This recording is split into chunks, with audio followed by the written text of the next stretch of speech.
नमस्कार, सत श्री अकाल, आदाब। आज मैं बात करने वाला हूँ एक ऐसे हाईजैक केस के बारे में जिसके सामने दुनिया के बड़े से बड़े आतंकवाद बिल्कुल छोटे मालूम पड़ते हैं। ऐसा हाईजैक हुआ इस धर्म का कि जिसके सामने कोई भी थ्योरी खतरे में पड़ जाती है और एक छोटी मालूम पड़ती है। मैं बात कर रहा हूँ एक धार्मिक हाईजैक के बारे में जो हुआ है सिख धर्म का। दरअसल में हम जब सिख मजाहिब को पढ़ते हैं और सिख मजाहिब को डीप स्टडी करते हैं तो एक चीज़ आज समझ में आती है कि आज सिख मजाहिब यानी कि सिख धर्म कंप्लीटली हाईजैक हो चुका है। क्योंकि अक्सर जो सिख मजाहिब की जो फ़िलासफ़ी है वो आज कहीं और दिखती है और सिख धर्म के मानने वाले लोग कहीं और। आखिर ऐसा क्या हुआ कि सिख धर्म हाईजैक हो गया, और ऐसा क्या हुआ कि दुनिया में आज सबसे ज़्यादा खतरे में अगर कोई धर्म है तो सिख धर्म है। ऐसा क्या हुआ कि सिख धर्म का इतिहास खतरे में है, और ऐसा क्या हुआ कि सिख धर्म का भविष्य भी खतरे में आ चुका है। क्योंकि सिख धर्म पूरी तरीके से एक ऐसे जाल में हाईजैक हो चुका है, कवर हो चुका है, बंद हो चुका है। सिख धर्म ऐसा हाईजैक हुआ कि जिसको सुलझाना आज इतना आसान खेल नहीं है। आइए इस चीज़ पर हम बात करते हैं और आपसे यही उम्मीद करता हूं कि आप पूरी वीडियो को बिना स्किप किए पूरा देखेंगे। दरअसल मैं बात करूंगा सिख धर्म का हाईजैक होने का सबसे बड़ा कारण है सिख गुरुओं के बाद जो सिख इतिहास पर काम नहीं हो पाया ठीक से। दरअसल बात है सन 1708 की, जो 10वें गुरु गोबिंद सिंह का अंतिम समय रहा है। उसके बाद गुरु ग्रंथ साहिब में शोभायमान शब्द गुरु सिखों के 11वें गुरु हुए और गुरु की गद्दी पर विराजमान हुए गुरु ग्रंथ साहिब। इसको समझने के लिए आपको थोड़ा बुद्धि का इस्तेमाल करना होगा और साथ ही साथ आपको थोड़ा गहराई से सोचना विचारना होगा, एक एक पहलू को समझना होगा। क्योंकि सिख धर्म आज उस मुकाम पर पहुंच चुका है कि जहां से अब कोई भी रास्ता नहीं बचा है कि इसको बचाया जा सके। सिर्फ एक रास्ता है, वो रास्ता क्या है वो मैं आपको बताता रहूँगा और साथ साथ में आप उसको समझ जाएंगे। बात यह होती है कि जब सिख धर्म में जो सिख धर्म के मानने वाले लोग थे वो जब जंगलों में रह रहे थे, मुगलों ने आक्रमण किया, उस समय की है। यानी कि जब सिखों के सर धड़ की बोली लगी थी, यानी कि एक सिख की गर्दन काटने पर इनाम मिलता था। उस समय सिख लोग इतने मजबूर हो गए थे कि वो जंगलों, बीहड़ों और इत्यादि पहाड़ी एरियाओं में जाकर छुपने लगे। उसके बाद धीरे धीरे जो सिखों के जो धार्मिक स्थान थे, यानी कि गुरुद्वारा या फिर सिखों के जो इतिहास से संबंधित दस्तावेज थे, किताबें और ग्रंथ, उन चीज़ों में किसी ऐसे ग्रुप का हाथ चला गया कि जिन्होंने उनका रख रखाव तो किया लेकिन वहाँ से उनमें तब्दीलियाँ हो गई। समय बीतता गया, धीरे धीरे समय ऐसा आया कि सिख धर्म के इतिहास में बहुत कुछ बदलाव आ गए और सिख धर्म के जो ग्रंथ हैं, किताब हैं, उनमें इतना कुछ बदलाव आ गया जो गुरु ग्रंथ साहिब के कंसेप्ट से मैच नहीं करता। ऐसा क्या हुआ कि सिख संप्रदाय के जो कथावाचक या फिर धर्म के बड़े बड़े जो स्कॉलर हैं या रिसर्चर हैं वो इस पर बात नहीं कर पा रहे। ऐसा क्या हुआ कि सिख धर्म के जो बड़े से बड़े जो रिसर्चर टीम हैं या जो ऐसे इंस्टीट्यूट हैं वो कहीं भी कामयाब नहीं हो पा रही हैं। आइए उस चीज़ को भी समझते हैं। जब सिख लोग आज़ादी से जीने और रहने बसर करने लगे, उसके बाद सिख धर्म के पास उनका जो ग्रंथ है गुरु ग्रंथ साहिब वापस आया। क्योंकि पहले भी जब कुछ समय के लिए सिखों को इधर उधर छुपना पड़ा था, जंगलों में, पहाड़ों में, राजस्थान इत्यादि के बीहड़ों में, तो उस समय भी सिखों के ग्रंथ उनके पास मौजूद रहते थे। यहाँ तक कि गुरु ग्रंथ कई कई जगह सिख लोग नहीं संभाल पाए, इसलिए कुछ दूसरे लोगों ने उनकी रख रखाव करने की कोशिशें की। और इसी दौरान सिख इतिहास और सिख ग्रंथों में अक्सर मिलावट और छेड़छाड़ हो गई, क्योंकि दुनिया में कहा जाता है कि अगर हम अपने घर की रखवाली ढंग से न कर पाएँ तो घर में कीड़ा लगना स्वाभाविक है, यानी कि घर की जो दीवारें हैं उनको कीड़ा ख़त्म कर देता है। यही हाल हुआ कुछ सिख धर्म के साथ। समय बीतता जाता है और बात आती है सन 1920 की। सन 1920 के बाद कुछ ऐसा हुआ कि जिसके बाद सिख धर्म लगभग 80% कब्जा हो चुका था। जो भी ये टोटली डिटेल वीडियोस हैं, डिटेल लेक्चर हैं कि कैसे हुआ, क्या हुआ, कहाँ से हुआ, किन किन लोगों ने हाईजैक किया, इस संबंध में आपको मैं अपने अगले वीडियो में कंप्लीट बताऊंगा, जो इस वीडियो का नेक्स्ट पार्ट होगा, क्योंकि इसी वीडियो के सिख हाईजैक के जो कंसेप्ट में जो वीडियोस आएंगे वो अलग अलग टाइम पर अलग अलग तरीके से आपके सामने रखे जाएंगे। लेकिन फ़िलहाल आपको ये थ्योरी को समझना होगा। जब आप थ्योरी पूरी स्टोरी समझ लेंगे कि ये स्टोरी हुई क्या है सिखों के साथ, उसके बाद हम एक एक एविडेंस आपके सामने रखेंगे। 1920 के आसपास कुछ ऐसे सिख धर्म में संत बनाए गए जिन्होंने सिख धर्म में एक गुरुओं के बराबर का दर्जा हासिल किया, यानी कि जिन संतों को अगर सिख धर्म में बिठाया गया, कुछ अंग्रेज ऑफिसरों ने उनको जगह दी, यानी कि जो उस समय कुछ कैदी थे, जेल में बंद थे या इत्यादि, उन पर कई इल्ज़ाम या केस चल रहे थे। जो सही थे वो लोग सिख धर्म के प्रचार प्रसार में लग गए, और जो अंग्रेज़ों के चापलूस थे वो बहुत बड़े बड़े संतों की पदवी पर फेमस हो गए। समय बीतता जाता है, उसके बाद सिख धर्म के कुछ विद्वान जो लोग थे उन्होंने धर्म ग्रंथों पर अध्ययन शुरू किया, और जो चल रहा था पहले से उसको सामने रखना शुरू किया। तो उन जो विद्वान थे उन पर अक्सर हमला हो जाता था, उनको मार दिया जाता था या फिर उनके परिवार को ख़त्म कर दिया जाता था। ये सिलसिला दर सिलसिला चलता रहा और आज भी चलता है। बात होती है, समय आता है, बीतता है और बीतता आगे निकलता जाता है। बात आती है सन 1930 के दशक में। सन 1930 में यानी कि ऐसा कुछ होता है जिसके बाद सिख धर्म एक ऐसे रास्ते पर चल पड़ता है कि जो शायद कभी सिखों का रास्ता था ही नहीं, और ना ही गुरु नानक से लेकर गुरु गोबिंद सिंह या फिर गुरु ग्रंथ साहिब की फ़िलॉसफी का हिस्सा है ही नहीं। मैं बात कर रहा हूँ एक ऐसे तीर्थ यात्रा के कंसेप्ट की, जिस तीर्थ यात्रा ने, कर्म कांड ने सिखों को बिल्कुल मानसिक रूप से अपाहिज कर दिया, क्योंकि सिखों की बुद्धि काम नहीं करने लग गई थी कि हमारा गुरु ग्रंथ क्या कहता है। जो संतों, डेरों और बाबाओं ने जो काम किया, जिनको कुछ एजेंसियों ने साथ दिया जब भारत आज़ाद हुआ उसके बाद, और भारत के आज़ादी से पहले अंग्रेज़ सरकार ने जो काम किया, उनकी हुकूमत ने उनको जो बिठाया था संतों की पदवी पर, वो लोगों ने धीरे धीरे अपना काम करना शुरू कर दिया। सिख धर्म को डेरावाद से जोड़ना शुरू किया और सिख धर्म में जातिवाद का परचम झंडा लहराना शुरू कर दिया। यहाँ तक कि जो गुरुद्वारे थे और सिख धर्म में मौजूद जो आज डेरे मौजूद हैं, उनमें भी जातिवाद का परचम आज भी बोलबाला बड़े दुनिया में नाम लेता है। समय बीतता जाता है, सिख धर्म में यात्रा, तीर्थ यात्रा का जो सिस्टम कंसेप्ट चालू हुआ वो 1930 में एक्टिवेट होता है, क्योंकि गुरमत फिलॉसफी कहती है अगर आपको तीर्थ यात्रा करनी है तो सिर्फ आपके हृदय रूपी तीर्थ की यात्रा करो। गुरुद्वारों में मत्था टेकना चाहिए, उनको इज्जत करना चाहिए, वहाँ पर रख रखाव और जो हमारे कर्म की बात है, हमारी सेवा की बात है, वो हमें करना चाहिए।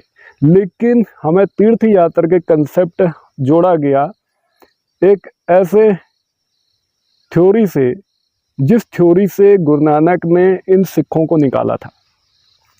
सिखों को जस भीड़ से, जिस गंदगी से निकाला गया था, क्योंकि वहाँ पाखंडवाद है, और पाखंडवाद नाम के जो गंदा नाला था, उस पाखंडवाद, जातिवाद और रूढ़िवाद से जो नानक ने निकाला, उसी रूढ़िवाद में सिखों को वापस मिलाया जा रहा था।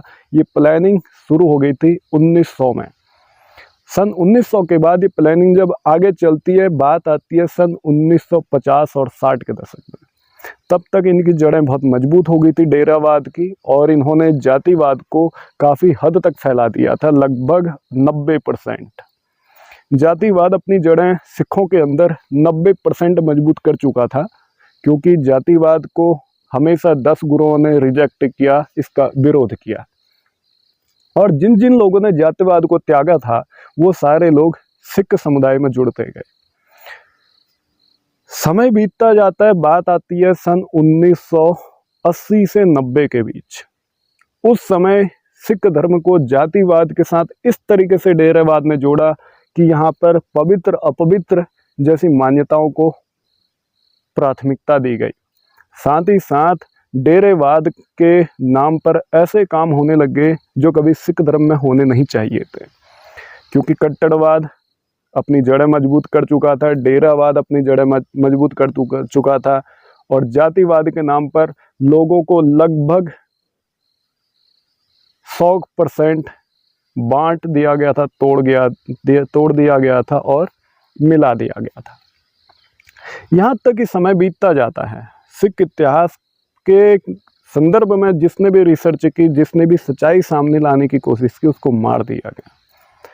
साथ ही साथ या फिर उनके परिवार को सिख धर्म से बेदखल कर दिया गया। एक ऐसा हाईजैक हुआ सिख धर्म धीरे धीरे कि डेरावाद भी अब खतरे में पड़ने लग चुका था। बात कर रहा हूँ सन 2000 की, सन 2000 से सन 2002 के बीच की।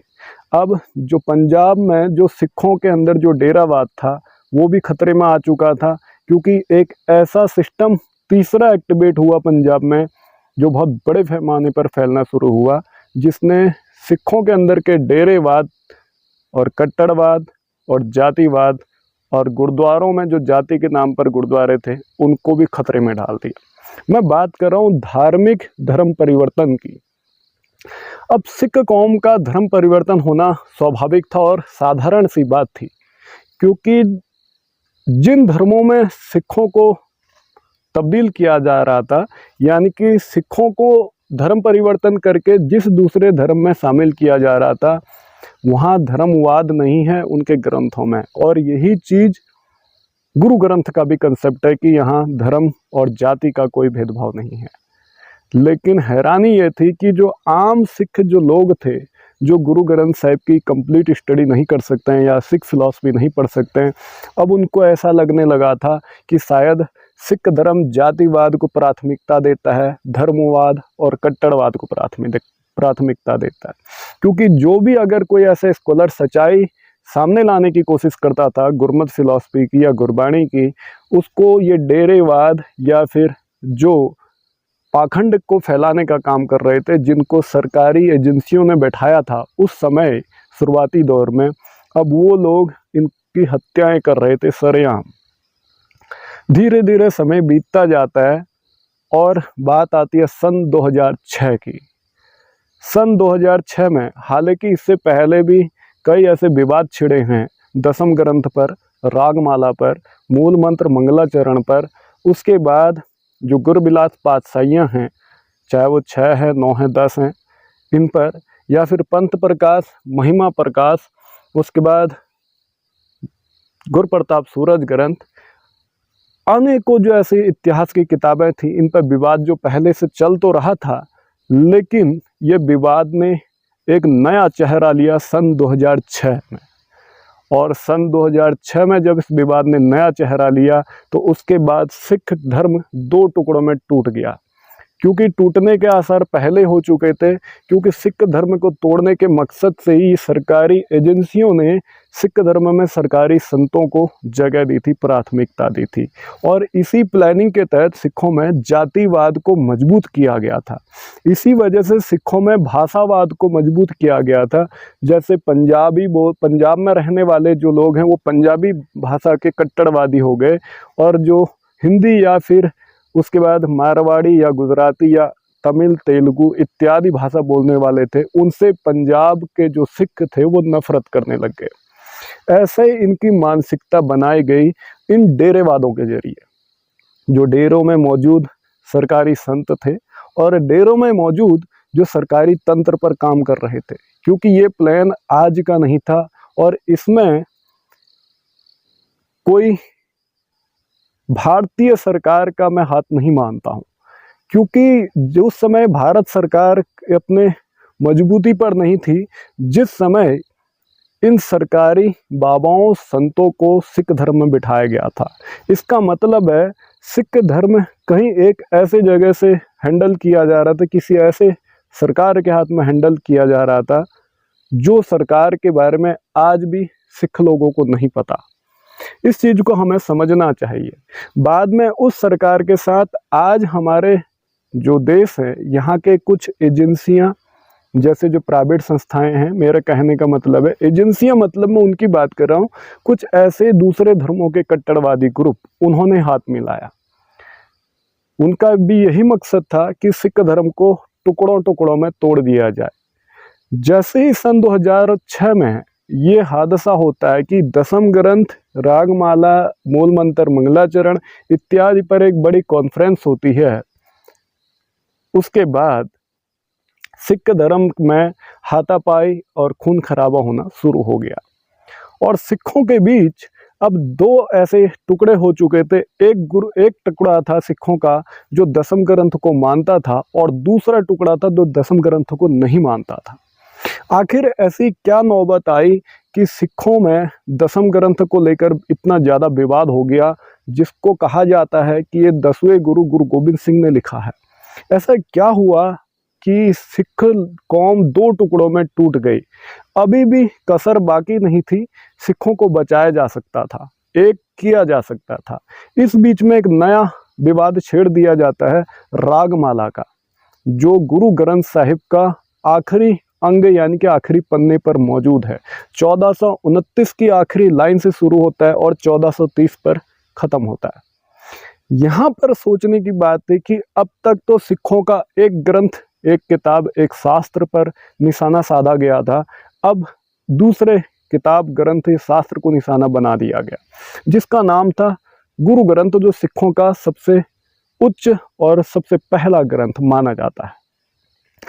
गुरु ग्रंथ में रागमाला का विवाद छिड़ते ही अब जो बची कुची कसर थी कि दो भाई थे जो एक ही बाप से जन्मे थे, अगर गले मिल भी लेते थोड़ा बहुत मनमुटाव भाइयों में होता है, लेकिन इस रागमाला के विवाद ने उन दो भाइयों में और भी ज़्यादा जहर घोल दिया। रागमाला के विवाद ने, ये रागमाला का विवाद इस तरीके से डिजाइन किया गया था कि जिससे सिख कौम की जो बची कुची जो रस्सी है उसको भी जला दिया जाए।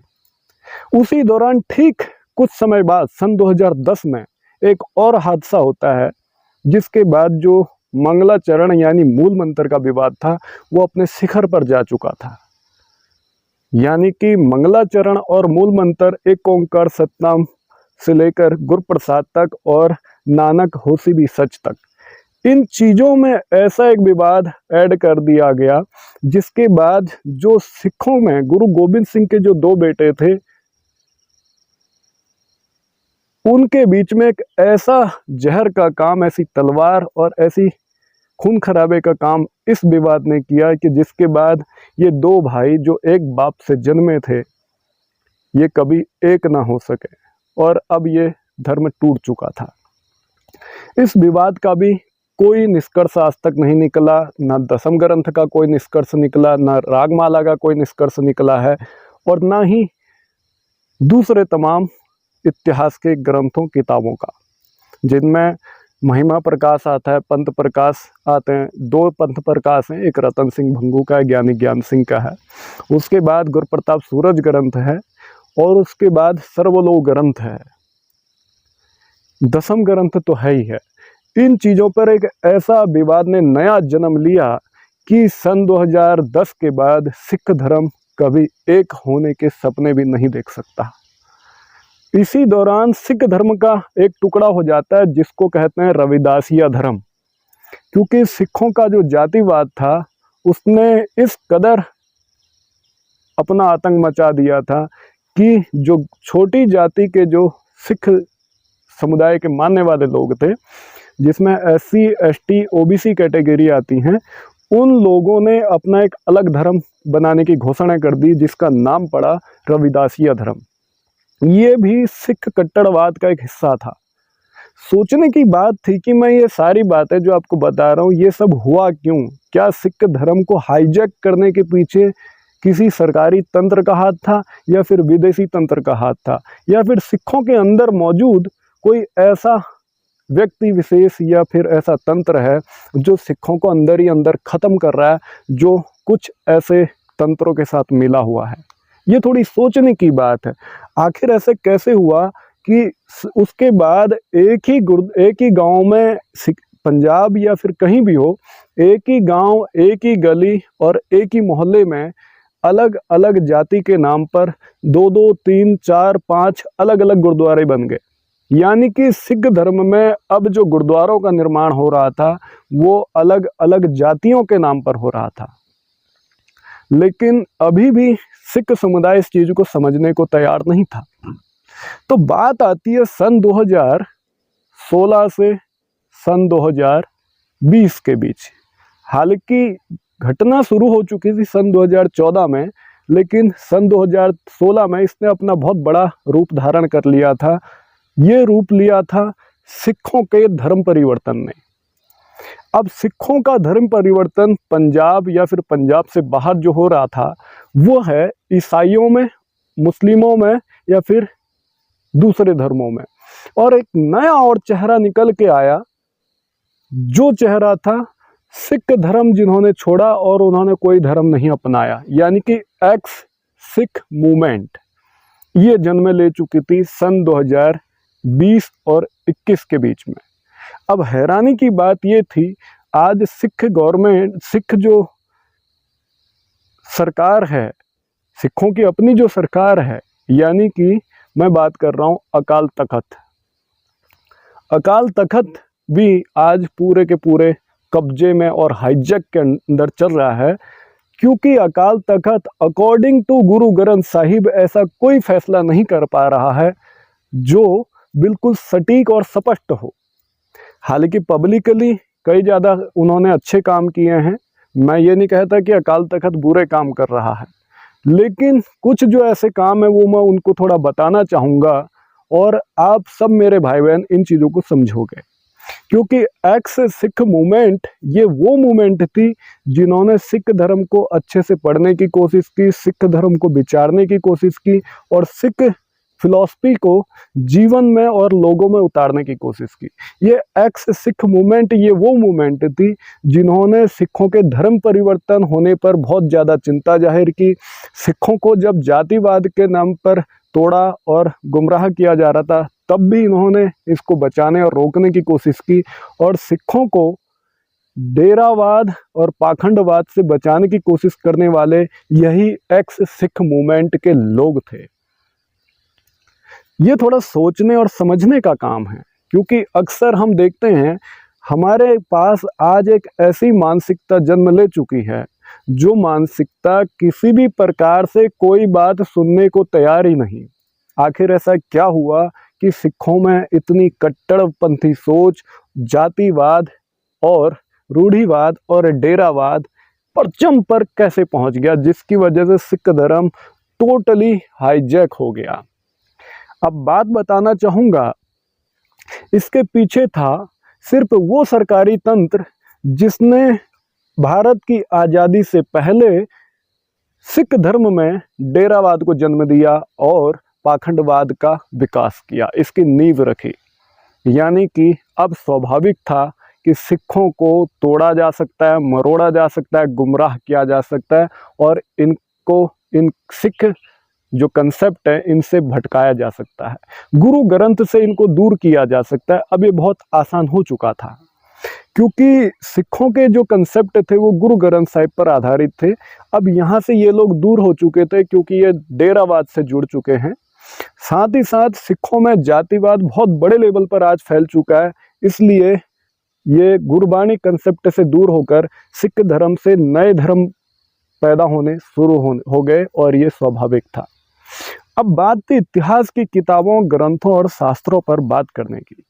उन पर जब भी कोई बात होने की कोशिश होती है तो एक जो ग्रुप है वो दूसरे ग्रुप की बात सुनने को तैयार ही नहीं। वो एक दूसरे को, अगर 19-20 की भी बात होती है तो एक दूसरे को कत्ल कर देते हैं या फिर एक दूसरे को किसी हद तक सता या तड़फा देते हैं। लेकिन जरूरत आज क्या है कि इन चीज़ों से बचा कैसा जाए। अगर कई लोग ऐसे हैं उनको मेरी बात बुरी लगेगी, वो मेरे खिलाफ आ जाएंगे, वो क्योंकि उन लोगों का काम है वीडियो को पूरे देखे बिना अक्सर उन अनाप शनाप या उल्टा सीधा कमेंट करना। कई लोग ऐसे भी हैं जो दूसरे धर्म के लोग हैं, उन्होंने अपने नाम के पीछे सिंह या कौर इत्यादि लगा रखा है और कमेंट करते हैं ऐसे कि जो दूसरे सिखों की भीड़ को गुमराह कर सके।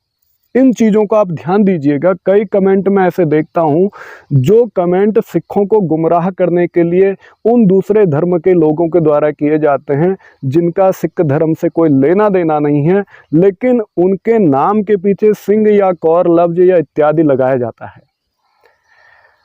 सबसे बड़ी चीज़ ये है, अगर हमें इन सारे सिस्टम को समझना है तो पंजाब में आज जो हो रहा है सबसे बड़ी मात्रा में अगर सिख धर्म को खतरा है तो सिखों का जो धर्म परिवर्तन हो रहा है हमें ये समझना होगा। सिखों का धर्म परिवर्तन इस हद तक हो चुका है कि आज पंजाब और पंजाब से बाहर बैठे सिख खतरे में आ चुके हैं। हम कहते हैं कि हमें कोई ख़त्म नहीं कर सकता, हमें कोई मिटा नहीं सकता, तो आप इतिहास उठा के देखें इस धरती पर कितने धर्म बने और कितने धर्मों का वजूद ख़त्म हो गया। सबसे मज़े की चीज़ हमें सोचने की ये है कि हम अपनी बुद्धि का इस्तेमाल किए बिना कुछ भी बोल देते हैं और किसी की भी कमेंट या किसी की कही गई बातों को हम फॉलो कर लेते हैं। हमें समझना चाहिए, अगर इस सिख धर्म या सिख संप्रदाय या गुरबाणी फिलॉसफी या गुरबाणी में होने वाले जो मिलावटें हैं या सिख इतिहास में जो छेड़खानी हुई है उसको बचाना समझना है तो हम सभी भाइयों को एक साथ इकट्ठा होना पड़ेगा। ये हमारे लिए ज़रूरी हो चुका है। नहीं तो वो दिन अब दूर नहीं है। सिख धर्म 24 टुकड़ों में टूट चुका है। इनसे सिख धर्म से टूटकर एक नया धर्म और बन चुका है जिसको नाम दिया गया रविदासिया धर्म। अभी मेरे सुनने में एक और बात आई है कि सिख धर्म से टूटकर एक और नया धर्म बनने वाला है, आदि वाल्मीकि धर्म, जिसके बारे में मुझे पता लगा है कि पंजाब से उसकी घोषणा बहुत जल्द होने वाली है। इतनी इन्फॉर्मेशन मुझे मिल गई है। एक्चुअल में आदि वाल्मीकि धर्म बनाने की ज़रूरत क्यों पड़ी, रविदासिया धर्म बनाने की ज़रूरत क्यों पड़ी, इसको थोड़ा शॉर्ट में समझ लेते हैं। मैं अपने छोटे शब्दों में आपको बताऊंगा। ये सब ऐसे क्यों हुआ कि सिख धर्म टूटकर एक नया धर्म तो बन चुका है लेकिन दूसरा धर्म बनने की घोषणा होने वाली है। ये सब क्यों हो रहा है? क्योंकि सिखों में जातिवाद अपने शिखर पर पहुंच चुका है, जिस जातिवाद को 10 गुरुओं ने हमेशा विरोध किया और अपने से दूर रखा। जो गुरुओं के समय में 250 साल में जातिवाद नहीं फैला, तो ऐसा क्या हुआ कि महज 300 साल में सिख धर्म जातिवाद की नाम की बीमारी से ग्रसित हो गए। इनको एक ऐसा लकवा मार गया जातिवाद का कि आज सिख कौम में बच्चे से लेकर बूढ़े तक नाम को जाति से जोड़ते हैं और जातिवाद से ही एक दूसरे को संबोधन करते हैं। हैरानी की बात यह है, अकाल तख्त साहिब में जो हमारे लीडर बैठे हैं वो लोग कभी भी ऐसा फरमान जारी नहीं कर पा रहे हैं कि जो सिख गुरुओं के नाम पर, जो 10 गुरुओं के नाम पर जो नकली फ़ोटो बनाई गई हैं उसको बैन करने का हुक्मनामा पास नहीं कर पा रहे हैं। ऐसा क्या हुआ? क्या अकाल तख्त हाईजैक हो चुका है, या फिर अकाल तख्त में जो भी सेवादार काम कर रहे हैं वो जानबूझकर अपना सब कुछ जानते हुए भी अनदेखा कर रहे हैं? कहीं ऐसा कुछ तो नहीं है? इसको हमें सोचना चाहिए। क्या 10 गुरुओं के नाम पर जो फ़ोटो बन रही हैं, छप रही हैं और बिक रही हैं, क्या ये गुरबाणी के हिसाब से सही हैं? बिल्कुल नहीं है। इस संबंध में आप इस चैनल पर अलग अलग वीडियोस हैं, उनको आप देखें। तमाम वीडियोस में बिल्कुल क्लियर बोला गया है, क्योंकि हम पाखंडवाद को सामने आपके रख रहे हैं। गुरबाणी के संबंध में अगर किसी भी प्रकार की कोई छेड़खानी या मिलावट होती है या गुरबाणी के साथ किसी भी प्रकार के रीति रिवाज या ढोल ढकोसले को जोड़ा जाता है तो हम उसको स्पष्ट कर देते हैं। इसी वजह से जो हमारी जो भीड़ है सिखों की, वो मेरी बात को समझने के बदले में उल्टा मेरे खिलाफ होते। उनका भी खिलाफ होने का कारण क्या है? क्योंकि जब से वो पैदा हुए हैं तब से उन्होंने अक्सर झूठी कहानियाँ सुनी हैं और झूठे कंसेप्ट को सिख कंसेप्ट समझ लिया है। क्योंकि खुद तो धर्म अध्ययन नहीं किया, फिलॉसफी अध्ययन नहीं किया, सिख फिलॉसफी का अध्ययन नहीं किया और किसी की कही सुनी बातों को सच मान लिया। आज हैरानी यह है, 10 गुरुओं के नाम पर मूर्तियां मार्केट में खुलेआम बिक रही हैं, ऑनलाइन भी बिकती हैं तो ऑफलाइन भी बिकती हैं। हैरानी की बात यह, 10 गुरुओं के नाम पर अलग अलग फ़ोटोज़ बिकती हैं, ऑनलाइन और ऑफलाइन दोनों प्लेटफॉर्म पर आपको अवेलेबल हो जाती हैं। क्या इस चीज़ के खिलाफ कोई सख्त कार्रवाई नहीं की जा सकती? बिल्कुल की जा सकती है। तो फिर हमारे जो बड़े बड़े लीडर हैं, हमारे जत्थेदार हैं और हमारी बड़ी बड़ी मैनेजमेंट है या फिर अकाल तख्त हैं, वहाँ पर जो भी लोग बैठे हैं तो ये कर क्या रहे हैं, ये हमें थोड़ा सोचना चाहिए। क्या आज सिख कौम एक ऐसी नींद में सो रही है कि जिस नींद से इनको जगाने का प्रयास जो भी व्यक्ति करता है ये उसकी हत्या कर देते हैं?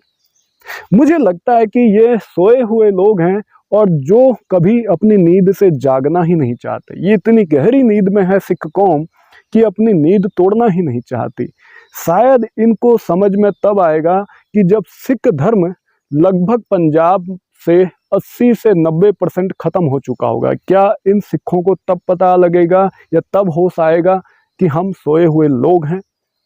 मुझे तो ऐसा ही लगता है, क्योंकि आज पंजाब जलंधर में दुनिया का चौथा सबसे बड़ा चर्च बन रहा है और शायद उसका काम कंप्लीट हो चुका है या ऐसा कुछ। तो सोचने की बात है, जो लोग अक्सर हमारे खिलाफ बयानबाजी करते हैं वो एक बार सोचें, पंजाब में जितने भी ईसाइयों की आबादी हुई है वो कितने साल पहले थे और कितने साल बाद हुई है। सन 2010 के बाद पंजाब में सिखों का धर्म परिवर्तन ने जो स्पीड पकड़ी है, क्या वो सन 2000 और 1990 के बीच में कभी थी? नहीं थी। तो ऐसा क्या हुआ, सन 2010 के बाद जो सिखों की जो भीड़ है, जो सिखों के जो मानने वाले लोग हैं, वो सारे अधिकतर ईसाई धर्म अपना रहे हैं या इस्लाम अपना रहे हैं या फिर सिख धर्म छोड़ दे रहे हैं, या तो एथिस्ट नास्तिक बन जा रहे हैं या तो फिर वह एक्स मुस्लिम बन जा रहे हैं। ऐसा क्या हुआ? इसको हमें सोचना चाहिए, विचारना चाहिए। आखिर ऐसे क्या हो गया कि हम आज अपने बचाव करने के बदले में हम मिशनरी और संप्रदायवाद, जातिवाद और रूढ़िवाद, डेरावाद और धर्मवाद के नाम पर एक दूसरे की गर्दन काट रहे हैं? ऐसा क्या हमारे पास इतनी बुद्धि नहीं है कि हम इसको समझ पाएँ? क्या ऐसा हमें समझ नहीं है? हमारे गुरुओं ने हमें एक थाली में खाना खाने को और एक छत के नीचे खड़े होने को कहा था।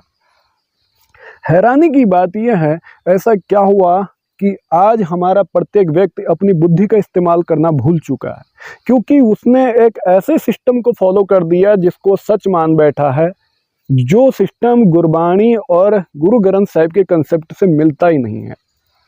हमें गुरुद्वारों में विवाह के नाम पर हम ऐसे ऐसे पार्टीज करते हैं कि जिनका सिख और सिक्खी से कोई लेना देना नहीं है। यहाँ तक कि हम गुरपुरब ऐसे मनाते हैं और उन गुरपुरबों में जो ऐसे प्रोग्राम किए जाते हैं कि कई बार उन प्रोग्रामों का गुरबाणी से कोई भी लेना देना नहीं होता। यहाँ तक कि अगर आप बारीकी से सोचें, अभी कुछ साल पहले गुरु गोबिंद सिंह का गुरपुरब एक साल में 2 बार आया था। एक आया था साल के शुरू में और एक आया था साल के अंत में, यानी कि जनवरी में भी और दिसंबर में भी। तो एक आदमी एक साल में 2 बार कैसे पैदा हो सकता है? हैरानी की बात यह होती कि हर बार जो गुरपुरब मनाए जाते हैं उनकी डेट अलग अलग कैसे हो जाती है। अब सोचने की बात यह कि नानकशाही कैलेंडर, मैं इसकी बात कर रहा हूँ, नानकशाही कैलेंडर जिसको बनाया गया था, तैयार किया गया था गुरु नानक के जन्म से संबंध लेकर, लेकिन आज तक वो कैलेंडर हमारे सामने खड़ा क्यों नहीं हो पाया? इस संबंध में हमारे बच्चे, हमारी आने वाली पीढ़ी कितना जानती है? सोचने की बात यह कि आज जो हमारे बच्चे सिख इतिहास पढ़ रहे हैं, क्या उसमें मिलावट नहीं है? बिल्कुल है। तो ऐसा क्या हो रहा है कि हमारे जो लीडर हैं और हमारे जो लोग हैं जो गुरबाणी और गुरमत फिलॉसफी को मानने वाले हैं, वो टोटली दिमाग से सोए हुए हैं और दिमाग से संकीर्ण बुद्धि का इस्तेमाल करना शुरू कर चुके हैं। ऐसा क्या हुआ कि सिखों की पूरी जो पब्लिक है वो आज डेरावाद, जातिवाद को ज़्यादा फॉलो कर रही है, वो रूढ़िवाद और कट्टरवाद को फॉलो कर रही है, जबकि उनको गुरु ग्रंथ साहिब और गुरबाणी को गले लगाना था। ऐसा क्या हुआ कि सिखों ने अपनी रिसर्च करने के बदले में सिर्फ दिखावे के लंगर और दिखावे के पाखंड को गले लगा लिया। क्योंकि गुरमत फिलॉसफी तो कहती है किसी गरीब, बेसहारा और असहाय व्यक्ति को हमें मदद करनी चाहिए, यही सच्ची सेवा है। तो फिर हम क्या कर रहे हैं? हम दिखावे के लिए बड़े बड़े लंगर लगाते हैं जिनमें बर्गर, पिज्ज़ा, केक और उसके बाद ठंडा यानी कि Pepsi, coca cola, any other drinks use करते हैं। हम ऐसा क्यों करते हैं कि हम अलग अलग पार्टीज़ में इतना पैसा उड़ाते हैं? हम अपने जो हमारी जो पार्टीज़ होती हैं उनमें हम किसी लड़की को, डांसर को बुलाते हैं, वहाँ पर पीने के लिए शराब खाने तैयार करते हैं, शराब घर बनाते हैं, लेकिन हमारे को ये कैसे भूल जाता है कि हमारे गुरुओं की और गुरमत फिलॉसफी तो ये कहती है अगर कोई गरीब, बेबस, असहाय और लाचार व्यक्ति है उसको 2 वक्त का भोजन दे दो, उसके लिए कपड़े बना दो, उसकी पढ़ाई, उसके तन ढकने के लिए, सर ढकने के लिए व्यवस्था करो। हम ये सब कैसे भूल गए? आज हम भूल चुके हैं कि हम गुरु के सिख थे और गुरु की सिक्खी को गले लगाने वाले थे। क्योंकि आज हमारे पास एक दिखावा है जाति के नाम पर, धर्म के नाम पर और उसके बाद गुरुद्वारों के नाम पर। क्योंकि हम गुरुद्वारों को ऐसे सजा देते हैं कि जिसके बारे में हम सोच भी नहीं सकते। लेकिन कोई गरीब सिख परिवार अगर भूखा मर रहा है उसके बारे में कोई भी मैनेजमेंट या कोई भी संस्था नहीं सोचती। ऐसा क्यों? हमारा बच्चा आज स्कूल में फीस जमा ना करने की वजह से उसका नाम कट जाता है, स्कूल नहीं पढ़ पाता। लेकिन हम बदले में क्या करते हैं? अपने शादी ब्याह इत्यादि में शो ऑफ करके किसी नचनिया को बुलाते हैं, डांस करवाते हैं और इन्जॉय करते हैं। क्या यही सिक्खी है जो आप कर रहे हैं? अगर आपको मेरी बात चुभ जाती है तो मैं उसकी परवाह नहीं करता, क्योंकि मैंने वही बोला जो गुरबाणी कंसेप्ट है। हम सबको आज एक होकर काम करना होगा अगर सिक्की को बचाना है तो। सिख धर्म टोटली हाईजैक हो चुका है। सिख इतिहास उठा के देखो, सिखों का जो कल्चर है उसके देखो, या फिर सिखों का जीने का ढंग देखो।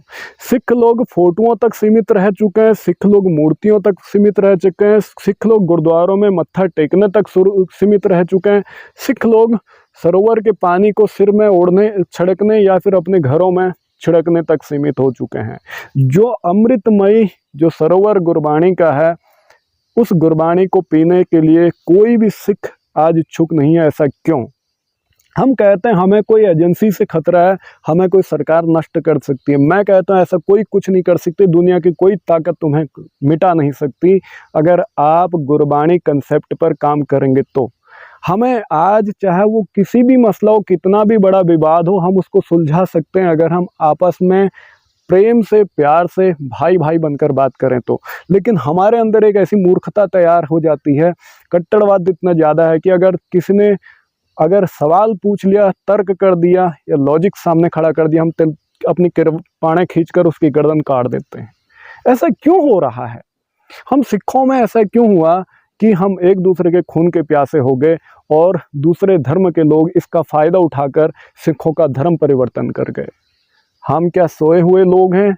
क्या मैं मान लूं कि पूरी सिख कौम सो रही है और इनको इस नींद से उठने का होश नहीं है? उम्मीद करता हूं आप मेरी बात को समझेंगे और इस पर तवज्जो देंगे। अगर सिक्खी को और सिखों के भविष्य को अगर बचाना है तो हमें सबसे पहले जातिवाद को ख़त्म करना पड़ेगा, डेरावाद को ख़त्म करना पड़ेगा, हमें किसी भी प्रकार के भेदभाव को मिटाना पड़ेगा, हमें धर्मवाद, रूढ़िवाद, कट्टरवाद को ख़त्म करना पड़ेगा, हमें एक थाली में मिलकर भोजन करना पड़ेगा, तो हमें एक छत के नीचे खड़ा होना पड़ेगा। तो ही हम गुरबाणी सिद्धांत को गले लगा पाएंगे, अपने जीवन में उतार पाएंगे। क्योंकि आज सिख धर्म इन्हीं चीज़ों पर बढ़ चुका है, टूट चुका है, बिखर चुका है। और इसी वजह से, इसी चीज़ का फ़ायदा उठाकर, इनके टूटने बिखरने का फ़ायदा उठाकर दूसरे धर्म के लोग सिखों का धर्म परिवर्तन बड़ी आसानी से कर लेते हैं। और हमारे पास ऐसे कोई रिसर्च या कंपैरेटिव या फिर जो शिक्षा संस्थान हैं वो मौजूद नहीं है जहाँ पे हम दूसरे जो धर्म के स्कॉलर हैं उनका चैलेंज एक्सेप्ट कर सकें और उनको चैलेंज दे सकें। जहाँ कोई क्रॉस क्वेश्चन कर लेता है हम उसका मर्डर कर लेते हैं। ऐसा क्यों? क्या हम सिख आज भी गहरे नींद में सो रहे हैं? हमें सोचने की इतनी बुद्धि हमारे पास नहीं है कि हमारे गुरुओं ने क्या कहा। उम्मीद करता हूँ आप सब मेरी बात को समझेंगे और सिक्खी को बचाने के लिए आगे अपना एक कदम बढ़ाएंगे। चैनल सब्सक्राइब करें, वीडियो शेयर करें और सिख और मानवता को बचाने के लिए अपना एक कदम आगे बढ़ाएं। हम जातिवाद, रूढ़िवाद, धर्मवाद और किसी भी प्रकार के कट्टरवाद को सिक्खी से और इस धरती से मुक्त करना चाहते हैं। अगर आप हमारे इस बात से सहमत हैं और समझने की कोशिश करते हैं तो आप इतना जानेंगे कि मैं वही बात बोल रहा हूँ जो गुरु नानक साहिब और से लेकर 10वें गुरु तक सिख गुरु इतिहास का फिलसफा है। उन्होंने जातिवाद, रूढ़िवाद, कट्टरवाद और पाखंडवाद का हमेशा विरोध किया, उसको मिटाया। आज हमें ज़रूरत हो चुकी है, हम सबको मिलकर ये प्लेटफॉर्म पर काम करना पड़ेगा। जातिवाद, रूढ़िवाद, कट्टरवाद, धर्मवाद, इन चीज़ों को मिटाना पड़ेगा अपने दिलो दिमाग से। हमें एक दूसरे को गले लगाकर आगे बढ़ना होगा, तभी हमारा वजूद भविष्य में रह सकता है, वरना हमारा वजूद खतरे में आ चुका है। उम्मीद करता हूँ आप मेरी बात को समझेंगे और मेरी बातों का गलत मतलब ना निकालेंगे। सिख कौम जो आज हाईजैक हो चुकी है, जिसको चलाने वाले कोई लोग हैं जो कहीं दूसरे देशों में या कहीं दूसरे संप्रदायों में या फिर दूसरे स्थानों पर बैठे हैं, और सिख गुमराह हो रहे हैं पूरी दुनिया भर में। आइए मिलकर सिख, सिक्खी और मानवता को बचाते हैं। नमस्कार, सत श्री अकाल, आदाब।